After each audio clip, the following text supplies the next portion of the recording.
un DVD, avec un album photo. C'est ça qu'il faisait. Il avait un chiffre d'affaires moyen de 24 millions par mois. Alors, ce qui se passe, c'est quoi? C'est qu'un jour, une entreprise de la place que je ne veux pas citer veut prendre son local, qui était très bien situé. Et l'entreprise va voir son bailleur pour dire à son bailleur, je veux ce local. Le bailleur dit non, le gars, il paye normalement, je n'ai pas de problème avec lui et tout ça. L'entreprise demande, il paye combien par mois? Le bailleur dit 250 000. L'entreprise dit, je vais payer 500 000, 7 ans d'avance. Et le bailleur vient voir le gars, donc j'ai envie de faire les réflexions de ma maison. Il dit non, comment tu veux faire les réflexions? Moi, je suis là, ça me plaît comme ça. Il dit, mais c'est ma maison, non? Il dit, il fait les réflexions de ma maison, dis que ça te plaît. Et étant donné que c'est un contrat, il dit non, il ne peut pas. Non, nous sommes dans un pays de droit, on ne peut pas continuer comme ça. Le pays doit changer. On dit ok. Le bailleur porte plainte pour qu'il sorte de la maison. Et vous savez que dans notre pays, il y a une loi de filouterie des loyers. C'est pour ça que l'entrepreneur doit avoir dans son mindset qu'il lui faut un lobbying. On va en parler tout à l'heure. Parce que c'est le lobbying des bailleurs qui a fait en sorte qu'on vote cette loi à l'Assemblée nationale et que ce soit adopté. Donc si vous êtes seulement entrepreneur, vous vous dites que c'est vos efforts avec votre équipe qui va faire en sorte que les choses avancent. Votre concurrent peut avoir un lobbying qui fait en sorte qu'on vote une loi qui vous fait disparaître du marché directement. Alors ce qui se passe donc, c'est quoi? C'est que le bailleur porte plainte. Lui aussi, il prend un avocat. Il dit qu'il va attaquer le bailleur. On ne peut pas continuer comme ça. Nous sommes dans un pays de droit. Et l'entreprise en question va rencontrer son avocat. Il paye à son avocat les honoraires de pratiquement 150 000 par mois. L'entreprise donne 1 million par mois à son avocat. Et vous savez ce que son avocat faisait maintenant? Il lui donnait des conseils pour qu'on le condamne. Donc ton avocat te dit fais ça, en sachant que quand tu vas faire ça, on va te condamner. Et il suivait en fait ce que son avocat faisait. Et on l'a condamné. Il a perdu le local. Il était obligé d'enlever ses choses dans le local, de mettre dans un autre local. 2 mois après, on a cambriolé son nouveau local. On a tout volé. Il a perdu un matériel d'une valeur de plus de 80 millions. Donc ça veut dire qu'en moins de 6 mois, il a tout perdu.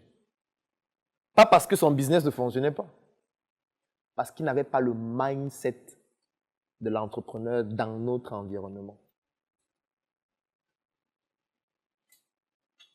L'entrepreneuriat, ce n'est pas juste être compétent, savoir vendre, savoir saisir les opportunités. Non, il faut comprendre que nous sommes dans un environnement qui ne fonctionne pas comme à la télé.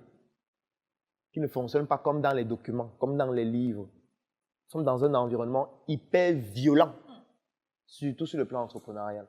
Je vais encore vous prendre un autre exemple, Kodilet, ici à Douala, qui était la première entreprise du Cameroun qui produisait du lait et qui produisait ses propres boîtes au Cameroun. C'était à Bonabéry, dont le fondateur c'était Pius Bissek, dans les années 90, qui avait réussi à produire un lait qui avait un coût plus faible que le lait de Nestlé.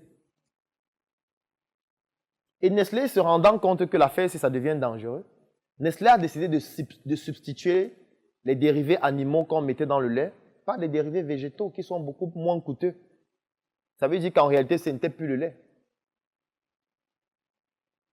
Et Pius Bissek se rend compte que, mais comment ces gars ont fait pour que le prix de leur lait devienne encore plus faible que le mien, surtout après la dévaluation? Il décide donc d'aller prendre quelques boîtes de Nestlé. Il va analyser en laboratoire. Il se rend compte qu'en réalité, il n'y a pas de lait à l'intérieur. Il porte donc plainte. Quand il porte plainte, qu'est-ce qui se passe? Il gagne le procès. On demande à Nestlé de le dédommager. Après, on change de ministre. Et dès qu'on change de ministre,